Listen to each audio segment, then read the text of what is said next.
If discipline feels impossible, it's not because you're lazy. It's because your brain is overstimulated. Give me the next 20 minutes of your life, and I'll show you how these small adjustments backed by psychology will reset your work ethic. Follow me. I'm Mr. Reed, and this is the Standard Project. Let me tell you what happened to me 3 years ago. I woke up every morning with the best intentions. Today would be different. Today, I'd crush my goals. But by 10 a.m., I'd already checked Instagram twice, scrolled through Reddit, and convinced myself I needed just one more coffee before starting. By noon, I'd accomplished nothing. And the worst part? I felt like a failure, like I was fundamentally broken, like other people had some secret sauce I was missing. Then I discovered something that changed everything. And it wasn't about willpower, it wasn't about motivation, it was about dopamine. Here's what most people don't understand. Your brain wasn't designed for the modern world. According to research from Stanford neuroscientist Dr. Andrew Huberman, our dopamine system evolved over millions of years to reward effort and pursuit. Hunting, building, creating. But now, we get massive dopamine hits from doing absolutely nothing. Every scroll, every notification, every sugary snack. Your brain gets a hit of dopamine without putting in any real work. And here's the problem. When you flood your brain with cheap dopamine, real work becomes neurochemically impossible. A 2021 study published in Nature Neuroscience found that excessive digital stimulation desensitizes dopamine receptors. Translation: your brain literally becomes numb to normal rewards. Writing that report? Dopamine level 50. Scrolling TikTok? Dopamine level 200. Your brain does the math, and the report loses every single time. So let me reframe this for you. You're not lazy, you're not weak. Your dopamine system is just hijacked, and in the next 15 minutes, I'm going to show you exactly how to reset it using a 3-phase framework based on actual neuroscience. This is the exact protocol I used to go from scrolling 6 hours a day to building a business that generates 6 figures. No willpower required, just neurochemistry. This framework is built on 3 simple principles that work with your brain's biology, not against it. Phase 1. Remove artificial spikes. Days 1 to 7. The first phase is about resetting your baseline. Think of it like a tolerance break.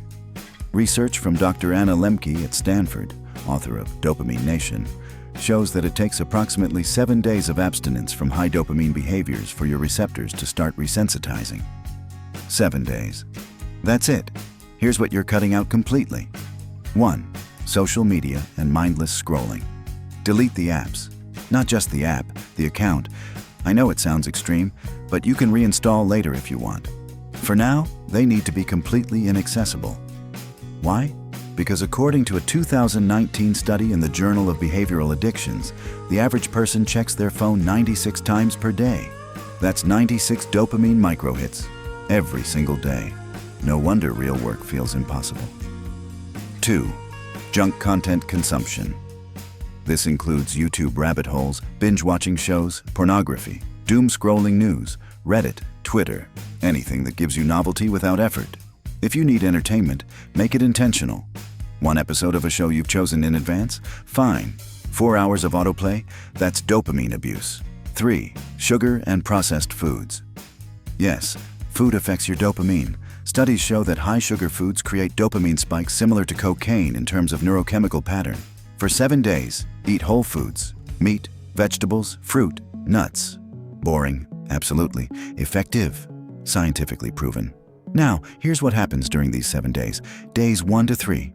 You'll feel like garbage, irritable, bored, anxious. This is dopamine withdrawal. It's real, it's documented, and it's temporary. A 2018 study in Frontiers in Psychology found that digital detox participants experienced peak withdrawal symptoms on day 2, with significant improvement by day 4. Days 4 to 5, boredom, crushing existential boredom. You'll want to check your phone so badly it physically hurts. Sit with it. This is your brain recalibrating. Days 6 to 7, clarity. This is where it gets interesting. You'll notice you can focus on boring tasks. You'll want to go for walks. You'll actually finish that book you started. Your dopamine receptors are coming back online. Phase 2, delay gratification on purpose. Weeks 2 to 4. Now that your baseline is reset, we're going to train your brain to find pleasure in the pursuit. not just the reward. This is based on a concept from behavioral neuroscience called reward prediction error. Here's how it works. When you expect a reward and get it immediately, you get a small dopamine hit. But when you expect a reward, delay it, and then finally receive it, your brain releases massive amounts of dopamine. This isn't theory. It's been proven in studies by researchers like Dr. Wolfram Schultz, who won a Nobel Prize for this work. Practical applications now. Take your morning coffee, for example. Old pattern: wake up, immediately make coffee. New pattern: wake up, work for 90 minutes, then make coffee. That coffee will taste better than any coffee you've ever had. Why? Because you earned it. Your brain knows it. Meals: old pattern: eat whenever you're slightly hungry. New pattern: set specific meal times, feel the hunger, sit with it, then eat. Research on intermittent fasting shows that brief periods of hunger actually increase dopamine sensitivity. You're not just delaying gratification, you're upgrading your reward system. Entertainment: old pattern: work for 20 minutes, reward yourself with 10 minutes of YouTube. New pattern: work for 4 hours, then, and only then, watch one episode of something you genuinely enjoy. The key insight here is this: when you make pleasure scarce, your brain values it more. It's the same reason a cold beer tastes amazing after mowing the lawn, but mediocre at 11 a.m. on a Tuesday. Context matters. Effort matters. Your brain knows the difference. Phase 3. Attach dopamine to effort, not results. Week 5+. This is the final phase, and it's the most important. This is where temporary discipline becomes permanent identity. Here's the problem with how most people approach work. They attach their dopamine to outcomes. I'll feel good when I close this sale. I'll feel accomplished when I hit my goal weight. I'll be happy when I launch this product. The problem? Outcomes are random.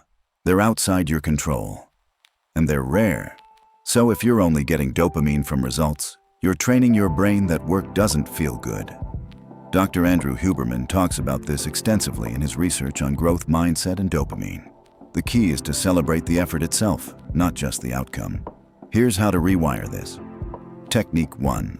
The friction celebration. Every time you encounter something difficult, something that makes you want to quit, pause, take a breath, and say to yourself, "This is where growth happens."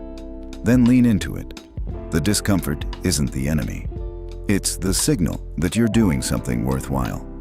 Research from Stanford psychologist Carol Dweck shows that people who learn to find satisfaction in effort, not just results, develop what she calls a growth mindset, and they massively outperform everyone else. Technique 2. Micro wins. At the end of each work session, not when you finish the project, but when you finish the session, give yourself a small acknowledgement. I literally say out loud, "Good work, that's it." Sounds ridiculous, right? But neuroscience backs this up. Verbal acknowledgement triggers a dopamine release. You're training your brain that the work itself is the reward. Technique 3. Process tracking. Don't track outcomes, track effort. Instead of, "Did I close the sale?" ask, "Did I make my 10 sales calls?" Instead of, "Did I lose weight?" ask, "Did I stick to my nutrition plan?" A study in the Journal of Personality and Social Psychology found that process-focused individuals were significantly more likely to achieve their goals than outcome-focused individuals. Why? Because they got dopamine every single day, not just on the rare days they hit their target. Here's the transformation. Before, I need motivation to work. After, work generates my motivation. It's a complete reversal, and it's neurologically inevitable if you follow this protocol. Let me show you exactly what this looks like in practice. This is my actual daily routine. Morning protocol, 5 a.m. to 9 a.m., 5 a.m. Wake up, no phone, no email, no inputs of any kind. I drink water. I go for a 10-minute walk outside. No headphones, no podcast, just walking. Why? Because morning sunlight exposure regulates dopamine baseline according to research from the Salk Institute. You're literally setting your neurochemistry up for success. 5:30 a.m. Deep work block 190 minutes of my hardest work. Writing, strategy, problem solving, the stuff that actually moves the needle. No music, no stimulation, just work.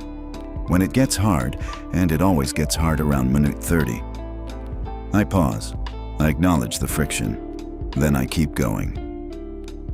7 a.m. Reward window. Now, and only now, I make coffee. I sit outside. I do absolutely nothing for 15 minutes. That coffee tastes better than anything you can imagine because I earned it. 7:30 a.m. Deep work block 2. Another 90 minutes.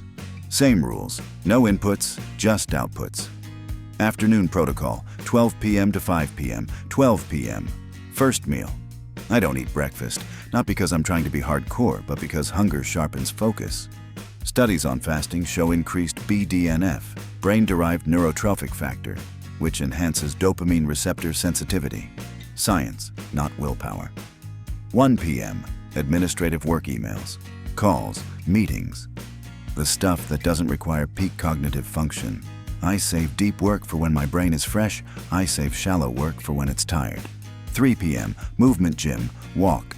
Doesn't matter, just movement. Exercise increases dopamine by up to 200% according to research in neuroscience and biobehavioral reviews. It's not optional, it's neurochemical maintenance. Night protocol, 6 p.m. to 9 p.m., 6 p.m., second meal whole foods. Protein, vegetables, nothing processed. 7 p.m. Intentional leisure. Here's where most people fail. They work hard all day, then they reward themselves by scrolling for 3 hours. You just undid all your progress. Instead, read a book, call a friend, watch one episode of a show you actually care about. Make it intentional, make it earned, make it meaningful. 9 p.m. Wind down. No screens. I journal for 5 minutes about what went well today. Not what I accomplished, what effort I put in. Because that's what my brain needs to celebrate. What most men do wrong. I've coached hundreds of men through this protocol. Here are the 2 mistakes that kill 90% of them. Mistake 1, going too extreme. They try to reset everything at once, delete every app, cut out all sugar, wake up at 4 a.m., meditate for 2 hours. They last 3 days. Here's what works. Start with phase 1, just phase 1. Get through the 7 days, then add phase 2. Incremental beats heroic every single time. Mistake 2, quitting during the withdrawal day. 2 or 3, they feel terrible. They think it's not working, but that terrible feeling is literally the withdrawal. It's the signal that it's working. If you quit on day 3, you wasted 3 days of suffering for nothing. If you push through to day 7, you get a new brain. Let me tell you what happened to me after 30 days of this protocol. I stopped needing motivation, not because I became some superhuman, but because work started feeling good, like genuinely good. I'd sit down to write, and instead of forcing myself through the resistance, I'd slide into it, into flow. My brain had been retrained. Here's the thing most people miss. High performers aren't motivated. They're neurologically trained. The person who meditates every morning for 10 years isn't more disciplined than you. They just train their brain to crave meditation. The entrepreneur who works 12-hour days without burning out. Their brain associates work with dopamine. The athlete who trains 6 days a week, neurologically trained. They're not special. They just followed the protocol, and now you have it. 3 phases, 7 days to reset, 3 weeks to train, 30 days to rewire. Phase 1, remove artificial spikes, reset your baseline. Phase 2, delay gratification, train your reward system. Phase 3, attach dopamine to effort, build permanent identity. This isn't motivation, this is neuroscience, and it works whether you believe in it or not. So here's what I want you to do. Don't try to implement everything at once. Start with phase 1, 7 days, delete the apps, cut the junk content, eat whole foods, just 7 days. If you do that, something will shift. You'll feel it on day 6 or 7, a clarity you haven't felt in years, and once you feel that, you won't want to go back. Because here's the dirty secret about discipline. It's not about forcing yourself, it's about becoming someone who doesn't need to. The dopamine reset doesn't give you discipline, it removes the need for it. Because when your brain is wired correctly, the right things feel easy. Now, if you found this valuable, you need to watch my next video. Because here's the thing, even with a reset dopamine system, there will be days when motivation is 0, days when you wake up and don't want to do anything. If this video helped you, leave a comment with one word, reset. I'll see you in the next one. One standard, greatness, one project, you.